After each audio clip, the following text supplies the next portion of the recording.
देख लो अपनी बेटी का हाल। उमा के बेटे राकेश ने अपनी पसंद की लड़की से शादी की थी। उमा को लड़की तो पसंद थी, लेकिन उमा की बहू कोमल ने ससुराल में आते ही दूसरे ही दिन से नखरे दिखाना शुरू कर दिया। बहू, अरे सुबह के 8 बज चुके हैं और तेरी अभी तक सुबह नहीं हुई। पहले दिन तो मैंने इसलिए कुछ नहीं कहा तुझे कि शादी के 1-2 दिन हुए हैं, जिंदगी भर तो इसे झाड़ू पोछा और बर्तन करने हैं, पर फिर भी। अरे आप उठते क्यों नहीं? माँ जी को देख रहे हो ना, आज दूसरे ही दिन मुझे ऐसे ताने दिए जा रही है जैसे मैंने कितना बड़ा गुनाह कर दिया हो। अरे वो तुम्हें उठने के लिए कह रही है और खाना भी तो बनाना है ना। देखो ना, कमर में बहुत दर्द है, प्लीज आज तुम थोड़ा काम कर लो ना। अरे नहीं नहीं, माँ कहेगी अभी से जोरू का गुलाम हो गया, और जब मैं कहती थी थोड़ा ये कर थोड़ा वो कर, तो आज तक तो कुछ करवाया नहीं। अच्छा ठीक है, मैं भी किचन में चलती हूँ। बस मैं किचन में खड़ी रहूंगी, तब तुम काम करना। ठीक है, पर मुझे माँ के गुस्से से बचा लेना। अब कोमल पहले अपने कमरे से बाहर आती है और उमा कोमल को खाना बनाने को कहती है। उसके बाद राकेश भी कुछ समय बाद किचन में जाता है और ऐसे ही काफी समय राकेश को किचन में हो जाता है और ये सब उमा नोटिस कर रही थी। ये लड़का किचन में तब से है जब से बहू गई है, और आज से पहले तो इसने किचन में कभी कदम भी नहीं रखा, एक गिलास पानी भी नहीं लिया, लेकिन अभी से ये अपनी बीवी के साड़ी के पल्लू से बन चुका है। देखो तो किचन में काम भी हो रहा है या कुछ अलग ही चल रहा है। अरे उमा, कहाँ है? क्या कर रही है? बहू के आने के बाद तो तुझे बस आराम ही आराम है, वरना तो जब भी मैं आती थी तो घर के कामों में लगी रहती थी। अरे अब बहू आई है तो बहू के हाथों का खाना खाने का सुख भी तो मिला है। कब तक खुद से ही बना बना कर खाती रहूंगी। ये भी तो सही कह रही है। अब तो मैं भी अपने बेटी की शादी करके बस निश्चिंत हो जाऊं। दोनों बेटियों को तो ब्याह दिया है, बस एक बेटा रह गया है। हाँ कांता, तू भी ना अब बहू ले आ, बहू के हाथों का गर्मा गर्म खाने को मिलेगा तुझे भी।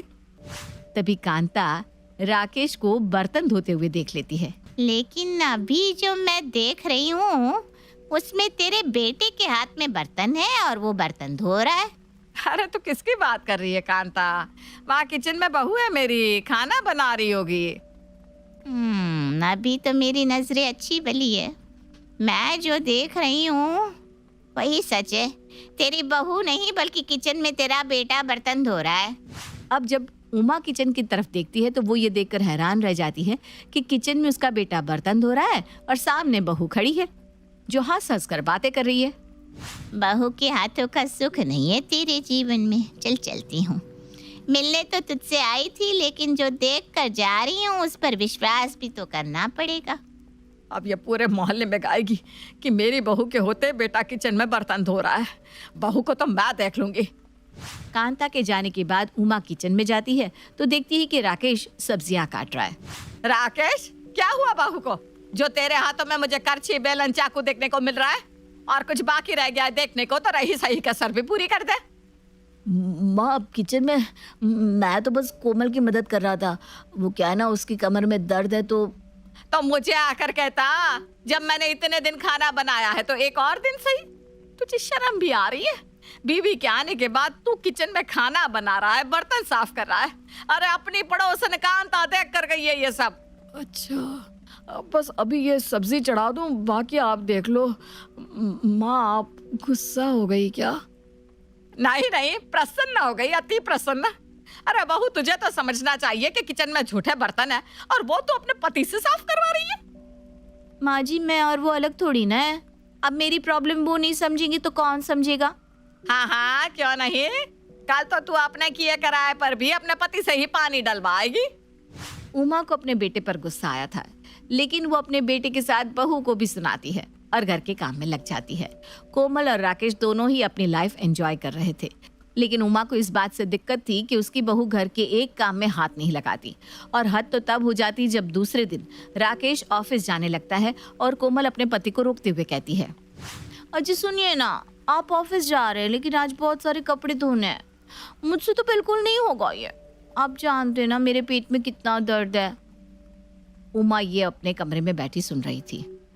लेकिन जान, ऑफिस तो जाना होगा, और आज अगर माँ ने मुझे कपड़े धोते हुए देख लिया ना तो फिर गुस्सा करेंगी। तो क्या तुम मुझे ऐसी हालत में काम करता देख सकते हो? अरे तुम इतने प्यार से कहो और तुम्हारा पति काम ना करे। हाय मेरी जान, तुम पर तो जान निछावर है। बस तुम आराम करो, मैं कर देता हूँ घर का काम, माँ को देख लूंगा मैं। ये लड़का मेरे हाथों से जा चुका है, कह रहा है मैं देख लूंगा माँ को। हे प्रभु, कैसी बहू आई है मेरे घर में, और मेरे बेटे को कुछ समझ में क्यों नहीं आ रहा। वो इसका कितना इस्तेमाल कर रही है। अब जब उमा कुछ देर बाद जब करके अपने कमरे से बाहर आती है तो वो देखती है कि उसका बेटा ऑफिस ना जाकर कपड़े धो रहा है, वो भी उसकी बहू के। उमा ये सब देखकर खून के घूंट पीकर अपनी पड़ोसन के पास जाती है और अपनी पड़ोसन को सारा हाल बताती है। देख, तुझे कहना तो नहीं चाहिए लेकिन कह रही हूँ, तू ना अपनी बहू को डांट डपट कर रख, और हो सके तो इसकी माँ को धमका कि अगर ये ऐसे ही करती रही तो इसे इसके मायके बिठा देगी। अरे हाँ कांता, ये तो मैंने सोचा ही नहीं। आज ही, बल्कि अभी ही मैं इसकी माँ को धमकाती हूँ। रुक, तेरे सामने इसकी माँ को फोन लगाती हूँ। हाँ लगा, और कड़क आवाज में बोल। अब जैसे ही उमा अपनी समधन को फोन लगाती है, उधर से उमा की समधन और कोमल की माँ फोन उठाती है। उमा अपनी समधन को सारी बातें कह देती है। अरे कैसी बात कर रही हैं आप समधन जी? वो दामाद जी से काम करवा रही है, इसे तो मैं ही सुधारती हूँ। आप रुकिए, कल ही मैं आती हूँ और देखती हूँ कि ये निकम्मी काम कैसे नहीं करती और दामाद जी को ऑफिस कैसे नहीं जाने देती। अरे ये तो फुलझड़ी नहीं, आइटम बम निकली। उमा, अब तो तेरी बहू को उसकी माँ ही ठीक करे तो ज्यादा अच्छा रहेगा। अब अगले ही दिन सुबह सुबह सरला अपनी बेटी के ससुराल आ जाती है और कोमल भी अपनी माँ को देखकर खुश होती है। लेकिन शाम होते होते सरला देखती है कि उसकी बेटी से ज्यादा उसका दामाद काम कर रहा है, तो वो अपनी बेटी से कहती है, कोमल, मुझे ना बेटा तेरे हाथ का खाना खाना है, और दामाद जी आप मेरे लिए ये दवा ला दीजिए। हाँ ला देंगे, लेकिन थोड़ी देर बाद। मुझे अभी जरूरत है ना, तो बाद में क्यों? दामाद जी अब जाइए और तू जाकर खाना बनाने की तैयारी कर बेटा। ये तो सरला और उमा की चाल थी कोमल को सुधारने की, और सरला ने राकेश को जो दवा लाने के लिए भेजा था, असल में वो कोई दवा ही नहीं थी, और वो भी दवाइयों की दुकान पर भटक रहा था। माँ तो ऐसा लग रहा है मुझसे मिलने नहीं, मेरी जान की दुश्मन बनकर यहाँ आई है। ये करते वो करते तेरे हाथ का खाऊंगी। अरे पहले चाय बना कर दे जा मेरी लाडो, मेरे और समधन जी दोनों के लिए। हाँ बहू, और चीनी कम ही हो चाय में। ऐसे ही कई दिन बीत जाते हैं। सरला अपने दामाद को ऑफिस जाने के लिए टोकती, सुबह जल्दी जल्दी अपनी बेटी को उठाकर खाना और घर के कामों में लगा देती, जिससे कोमल भी घर के कामों में लगी रहती थी। ऐसे ही सरला को करीब 15 दिन से ज्यादा बीत चुका था और सरला के अब घर जाने की बारी आती है। समधन जी, आप नहीं आती तो शायद मैं इसे काम करवाने की सोच भी नहीं सकती थी, और मेरा बेटा तो इस घर का नौकर ही बन चुका था। तो ये सब आपने करवाया है, लेकिन क्यों? क्यों? कहो तो और 10 दिन रहकर जाऊं? तूने दामाद जी से गलती से भी कोई काम करवाने की सोची भी ना तो अच्छा नहीं होगा मेरी लाडो। कोमल को तो वैसे भी इन दिनों में काम करने की आदत पड़ ही चुकी थी, और वो काम भी अच्छे से करने लगी थी, और फिर कभी वो अपने पति को काम के लिए नहीं कहती। चट मंगनी पट ब्याह तो सुना ही होगा आपने, लेकिन ऐसा? अरे ये किसे ले आया तू? कौन है ये लड़की? हाय रे, कहीं शादी तो नहीं कर ली ना तूने इससे? देवर जी क्या हो गया आपको? आप तो ऑफिस के लिए निकले थे, ये शादी करके कैसे आ गए? हाँ, ऑफिस के लिए ही गया था, लेकिन रास्ते में मिल गई तो शादी कर ली। क्यों, नहीं करनी थी क्या? तभी बड़ा भाई आ जाता है। ये कैसी बात कर रहा है छोटे? शादी ऐसे थोड़ी ना होती है। तभी नई नवेली दुल्हन अपना घूंघट हटाती है। सभी उसका चेहरा देखकर डर जाते हैं। भैया, ये आपकी बीवी की आंखें कैसी नागिन जैसी है। तभी देवरानी मुंह खोलती है और पतली सी जीभ बाहर करती है, जैसे कोई नागिन हो। इसकी तो जीभ भी किसी नागिन की जीभ की तरह है। हे भगवान, घोर अनर्थ हो रहा है इस घर में। अरे कौन है ये लड़की? खैर, सारी कहानी दरवाजे में हो जाती है और लड़का लड़की को लेकर घर के अंदर आ जाता है। कुछ दिनों बाद, अरे नागिन, माफ करना, नीलम, ये तुम क्या कर रही हो कटोरी में मुंह लगाकर? नीलम जैसे ही मुंह ऊपर करती है तो उसके मुंह पर दूध लगा होता है। जेठानी डर जाती है। ये क्या है? ऐसे कैसे दूध पी रही हो तुम किसी नागिन की तरह? देवरानी कुछ नहीं बोलती, बस जेठानी को घूरती रहती है। जेठानी सास के पास जाती है और सासू माँ जल्दी से सुनो। अरे क्या हो गया बड़ी बहू, क्यों इतनी डरी हुई है? सब ठीक तो है ना? अरे कहाँ ठीक है माँ जी, मैं तो अपनी मायके जा रही हूँ। सास डर जाती है। मैं भी तेरी माँ से काफी दिनों से नहीं मिली ना, चल जरा मैं भी उनके हाल चाल देख लूं। दोनों सास बहू फटाफट कपड़े पैक करके निकल ही रही होती है कि दरवाजे पर खड़ी होती है देवरानी। जेठानी पूछ लेती है क्या हुआ नागिन? अरे नीलम नाम है उसका। फिर अचानक सास की नजर छोटी बहू की आंख पर पड़ती है। अरे बड़ी बहू, छोटी बहू की आंख में तो देखो। क्या है माँ, यहाँ डर के मारे मेरी हालत खराब हो रही है और आपको इसकी आंख की पड़ी है। देवरानी की आंख में ससुर की फोटो होती है। हाय रे माँ जी, इसकी आंख में तो ससुर जी की फोटो है। अब जेरोक्स की मशीन लगा रखी है क्या आंखों में? बेटा तेरे ससुर जी की फोटो इसकी आंख में कैसे उतर आई? सारा ड्रामा चल ही रहा था कि वहां देवर आता है। अरे नीलम क्या हो गया? यहाँ ऐसे पुष्पराज की तरह क्यों खड़ी हो? देखो ना, भाभी और माँ जी दोनों मुझे छोड़कर जा रही हैं। मैं कैसे पूरा घर अकेले देखूंगी? और माँ जी, ससुर जी कहाँ हैं? दिखाई नहीं दे रहे। तो तेरी आंख में क्या इसकी आंख में माँ? इसकी आंख का ही तो दीवाना हो गया था मैं। कहाँ है ससुर जी? उनसे ही तो मिलने के लिए मैंने शादी की है। सारा घर देवरानी की इस बात पर हैरान सा रह जाता है। उनसे मिलने के लिए तो मैंने शादी की थी। अरे तू तो बहू है और वो यहाँ नहीं रहते। क्या यहाँ नहीं रहते? वैसे बुढ़िया तेरी हरकतें ही ऐसी है कि तेरे साथ कोई नहीं रह सकता। देखो नागिन, सॉरी नीलम, सासू माँ के लिए ऐसी बातें मत करो, समझी? वो तो ससुर जी कमाने के लिए परदेश गए हैं। हाँ। जेठानी की बात सुनकर देवरानी नागिन की तरह यहाँ वहाँ रेंगने लगती है, मतलब दौड़ने लगती है। क्या हो गया नीलम? पापा यहाँ नहीं रहते, इससे तुम्हें क्यों परेशानी हो रही है? अरे बहू, आ रहे तेरे ससुर जी कल। वैसे बात क्या है? माँ जी, मुझे तो दाल में काला लग रहा है। आखिर किसी ससुर के लिए बहू का इतना परेशान रहना। माजरा क्या है? अच्छा, कल आ रहे हैं, तब तो कल ही उनका काम तमाम कर मैं अपना बदला ले लूंगी। काम तमाम मतलब? मैं समझी नहीं बहू। नीलम संभल जाती है और कहती है मतलब वो मेरी माँ ने मुझे ससुर जी को देने के लिए गिफ्ट्स दिए हैं ना, वो उनके हाथ में दे दूं। अच्छा, तेरी माँ ने मेरे लिए भी कुछ दिया है क्या? और बड़े भाई भाभी के लिए? अरे उनका भी तो हक बनता है ना। हाँ, तू ले ले पहले। अरे कहाँ से ये आ गई? ना मेरा बेटा घोड़ी चढ़ा, ना भाभी ने काजल डाला, ना सास की पैर पुजाई।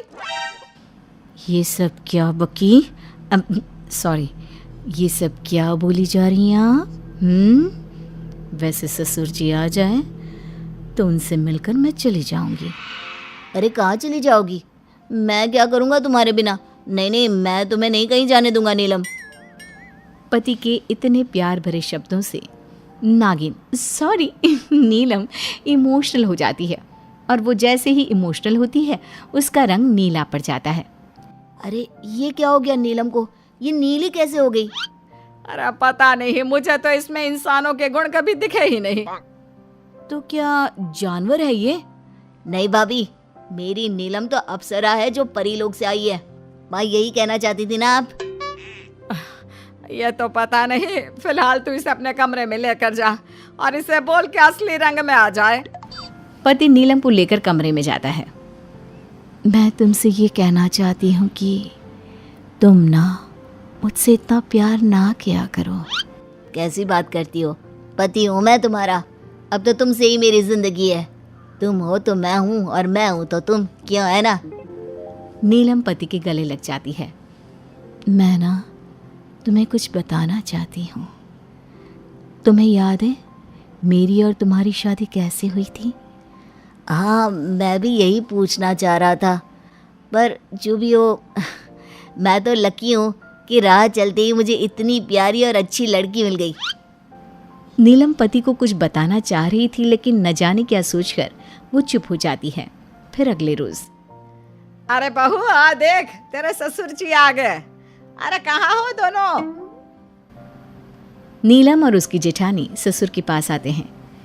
क्या हुआ ससुर जी, आप बहुत परेशान लग रहे हैं। हाँ, आप तो पहले ही आने वाले थे, पिछले महीने भी आप नहीं आए। क्या हुआ, सब ठीक तो है ना? हाँ, वो मेरे कार के नीचे एक सांप आ गया था। ये सुनते ही नागिन देवरानी की आंख हरी हो जाती है। फिर क्या हुआ? मैं उस सांप को उठाकर जानवरों के डॉक्टर के पास ले गया। भला हुआ कि सांप की सांस चल रही थी, लेकिन सांप ने मुझे डस लिया। हाय रे, आपको सांप ने डसा?